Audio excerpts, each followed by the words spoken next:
से याद आया, मैं हर महीने गांव जाता हूँ, लोग बोलते क्या है तुम्हारे गांव में, तुम्हारे गांव में क्या है? कि जहाँ पीपल की छाँव, मेरे घर के सामने है, जहाँ पीपल की छाँव, जहाँ पंछी की ठाँव, खन के पायल वाले पाँव है, वही मेरा गाँव। तो ऐसे गाँव को बार बार जाते हैं, ऑक्सीजन से रिचार्ज करवाते हैं। जहाँ पीपल की छाँव, जहाँ पंछी की ठाँव, खन के पायल वाले पाँव, अपना वही है गाँव। तो वही अपना गाँव। और हाँ, अब वो भी कम हो गया, होना चाहिए। और इस गांव में जो सबसे ज़्यादा धैर्य होता है वो अध्यक्ष का होता है। मुझे लगता है सागर और धरती से ज़्यादा धैर्य अगर उसके समकक्ष धैर्य कोई रखता है तो अध्यक्षीय जो होता है, मतलब सबसे पहले आना, सबसे बाद में जाना, सबका सुनना और अपनी सुनाने के समय सबका थक जाना। तो ये बहुत मुश्किल काम है, लेकिन बहुत ही सम्मान की बात है, गर्व की बात है एक अध्यक्षीय वक्तव्य का। तो ऐसे ही गरिमामयी व्यक्तित्व को श्रीमान अशोक मिश्रा जी को मैं आमंत्रित करता हूं कि आए, वो अध्यक्षीय वक्तव्य से अपने इस काव्य संध्या का समापन करें और अपना अध्यक्षीय, क्योंकि धन्यवाद ज्ञापन का हमने स्किप किया है, तो आपके अध्यक्षीय वक्तव्य के बाद ही कार्यक्रम समाप्त होगा। आपका स्वागत है।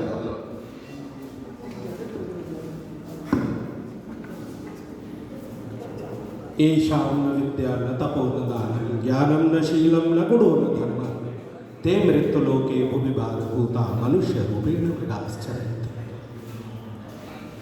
विद्वत मंच, श्रद्धेय मंच, आदरणीय विद्वानों को प्रणाम करते हुए और हमारे समक्ष जो उपस्थित यह प्रत्येक व्यक्ति नहीं है, अपने में सभी लोग एक संस्था है, मैं आप सबको प्रणाम करता हूँ।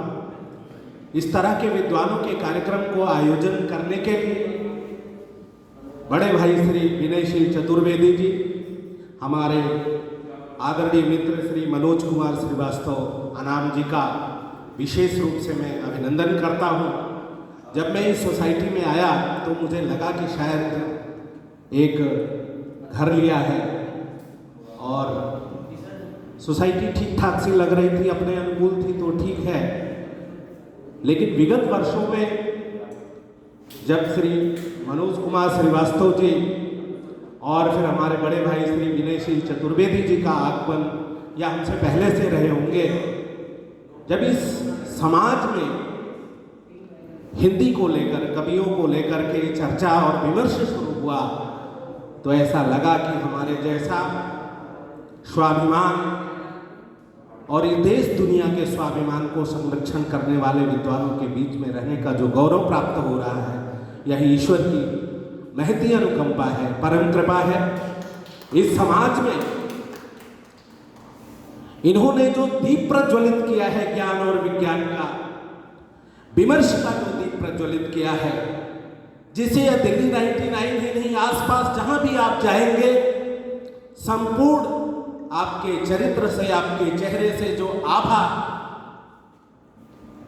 यहाँ के विचारों को लेकर के दूसरे लोगों को गौरवान्वित करेगी, उसके लिए भी आप सभी लोग बहुत बहुत धन्यवाद। और जिस संयम के साथ आपने सबको सुना है, उसके लिए भी मैं सभी का बहुत बहुत अभिनंदन करता हूँ। हम चाहे जितनी प्रॉपर्टी बना लें, चाहे जितने बहुमंजिला इमारतों में रह लें, चाहे जितना बैंक बैलेंस बना ले, चाहे नेता, अभिनेता, अधिवक्ता कुछ भी बन जाए, किसी भी पद प्रतिष्ठा पर पहुंच जाए, तो मैं आप सभी विद्वानों से और श्रद्धेय मंच से आग्रह करता हूं कि माँ, मातृभूमि और मातृभाषा का इस सृष्टि में कोई विकल्प नहीं है। इसीलिए मर्यादा पुरुषोत्तम भगवान श्री राम लक्ष्मण की तरफ इंगित करते हुए कहते हैं, जननी जन्मभूमि से स्वर्गादपि गरीयसी। और जब ऐसी भावना आपके अंदर आती है, तभी जैसे हमने कहा मनुष्य को और बाकी जीवों से आपको पृथक करती है, क्योंकि यह पैसे प्रॉपर्टी से नहीं आती, यह भावना से आती है। और जब भावना आपकी इस तरह बलवती और दृढ़वती होती है, तो भारतेंदु हरिश्चंद्र जैसा कालजयी कवि कह पड़ता है कि जो भरा नहीं है भावों से, बहती जिसमें रसधार नहीं, वह हृदय नहीं पत्थर है जिसमें स्वदेश का प्यार है। तो जब हम स्वदेश के प्यार की बात करते हैं, तो हमारी मातृभाषा के बगैर वह संभव नहीं है। एक निवेदन और करूं कि निज भाषा उन्नति है, सब भाषा कर मूल, और बिन निज भाषा मूल के सहे न, शायद मैं कुछ बोल रहा हूँ, हिय का सूल आपके, हाँ, मिटे न हिय का सूल। एक चीज में बड़ी विनम्रता से, वैसे तो सभी लोग, मैं ये नहीं कहूँगा क्योंकि अध्यक्षीय संबोधन मुझे मिला है कि सभी लोग थक चुके हैं, और मैं किसी की काट भी नहीं कर रहा हूँ, सभी लोग विद्वान हैं और वरिष्ठ हैं, आदरणीय हैं, श्रद्धेय हैं। मैं सबको प्रणाम करते हुए, मैं श्री अयोध्या धाम के जानकी घाट मोहल्ले का निवासी हूँ। मेरा बचपन, शिक्षा, दीक्षा सब अयोध्या में हुआ, इसलिए कोई अन्यथा ना ले। मैं इस विषय को बिल्कुल नहीं बोलना चाहता था, लेकिन संत महात्माओं के बीच में मैं था, इसलिए एक अतिरिक्त निवेदन जो इस भाषा से पृथक है, इस हिंदी दिवस पर सबको बहुत शुभकामनाएं प्रेषित करते हुए, एक तो मैं ये कहना चाहूँगा कि जो हमारा समाज है, चाहे हमारा राष्ट्र है या राज्य है, उसकी जो प्रथम कड़ी है वह हमारा परिवार है। जैसे इन बच्चियों ने, इनका अभिनंदन करता हूँ, प्रणाम करता हूँ, ऐसे हमें अपने घर में भी कतिपय और सर्वथा इस चीज़ से हमको अपने बच्चों को बताना चाहिए कि अंग्रेजी या किसी और भाषा की कितनी भी उन्नति कर लो, वह केवल आपकी जीविकोपार्जन की भाषा हो सकती है। अगर जीवन में उन्नति करना है, राष्ट्र की उन्नति करना है, समाज की उन्नति करना है और स्वयं उत्थान की बात करना है, तो अपनी मातृभाषा के बगैर आप कहीं भी चले जाओ, कुछ भी संभव नहीं है। इसलिए इस दीप को अपने घर में, अपने परिवार में, अपने बच्चों से प्रज्वलित करना है, और इस क्रम में इन तमाम सारी चीज़ों को जीवित रखने के लिए और पूरे समाज और राष्ट्र को आलोकित करने के लिए जिस प्रकार से इस तरह की पुस्तकों का विमोचन, जिसमें हमारे आदरणीय प्रणय परशुन जी और इसमें सहभागिता सर्वदर्शी, समदर्शी, मैं विनम्रतापूर्वक क्षमा चाहूँगा अगर कुछ त्रुटि हो रही है, बहुत सारे लोगों से पहली बार मुलाकात हो रही है, तो आप सभी लोगों का विशेष रूप से अभिनंदन करता हूँ। और मैं भगवान राम के संदर्भ में कुछ निवेदन करना चाहता हूँ।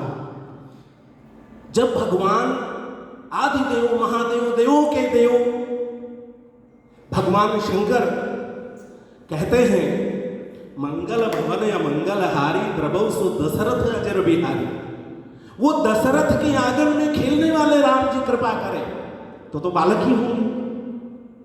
बालक के रूप में इतना विराट व्यक्तित्व है भगवान राम का, इतनी चर्चाएं हैं कि उस चर्चाओं को गा करके ब्रह्मा, विष्णु, महेश का भुजंडी तर गए, और वही कथा गा गा करके तमाम सारे मठ मंदिर, कथा के मर्मज्ञ शंकराचार्य, जगत गुरु आदि अपना जीविकोपार्जन और बड़े बड़े संस्थानों को चला रहे हैं।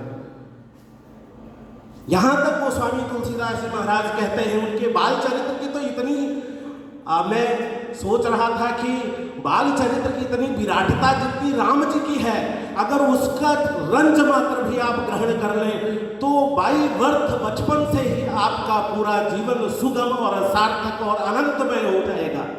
कैसे?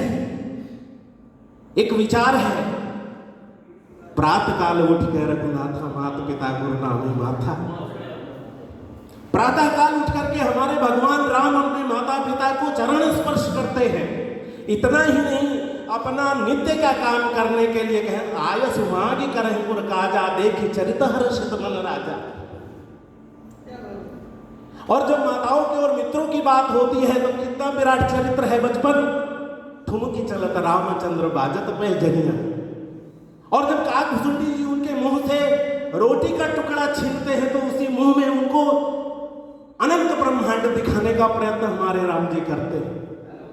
और उस पर अगर आप कथा कहना शुरू करेंगे, बताना शुरू करेंगे, अगर आप मुझे अवसर दें तो मेरा जैसा क्षुद्र व्यक्ति, जिसने मैंने बीएससी किया, ग्रेजुएशन किया, बीएससी से मानस से और संस्कृत से मेरा कोई लेना देना नहीं, फिर एलएलबी करके सर्वोच्च न्यायालय में दिन रात वही फाइलों की कथावाचिका, उसके बावजूद भी बचपन में संत महात्माओं के संतों और चरण विद्य में रहकर जो कुछ सुना और इस कानों से ग्रहण करने का अवसर प्राप्त किया, तो गोस्वामी तुलसीदास जी महाराज कह पढ़ते हैं कि राम जन्म के हेतु अनेका परम विचित्र एक एका।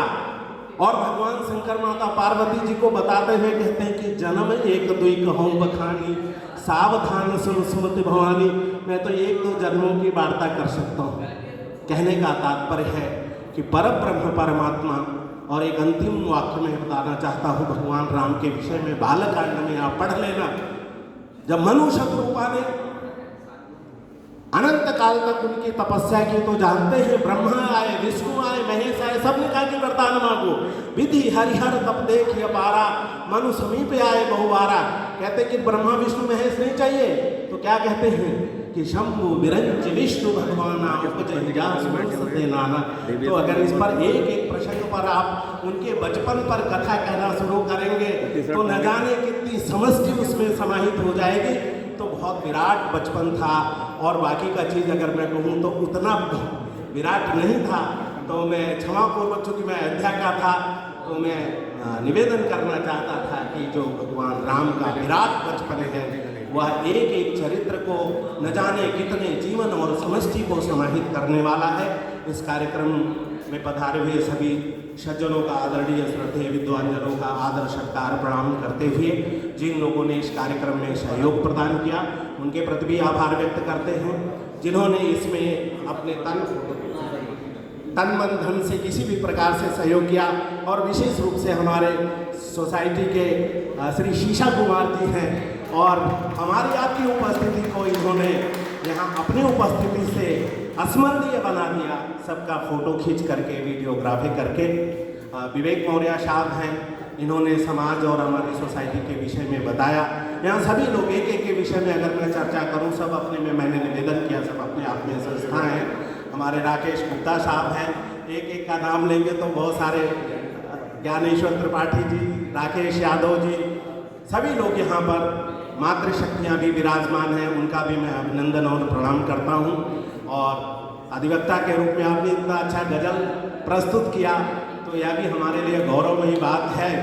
तो मैं एक चीज़ जरूर निवेदन करता चाहता हूँ कि ये जो भाषा है यही हमको पशु पक्षियों से पृथक करती है, और हमें भाषा के रूप में विद्वानों ने बताया कि निरंतर सरकार की तरफ से, प्रशासन की तरफ से, और ये बातें निरंतर चर्चा के रूप में सर्वोच्च न्यायालय के मुख्य न्यायाधीश से लेकर बाकी न्यायाधीशों को भी हम लगातार, हम सारे लोग, सर्वोच्च न्यायालय में भारतीय भाषा अभियान का 5 वर्ष पहले एक संगोष्ठी हुई थी।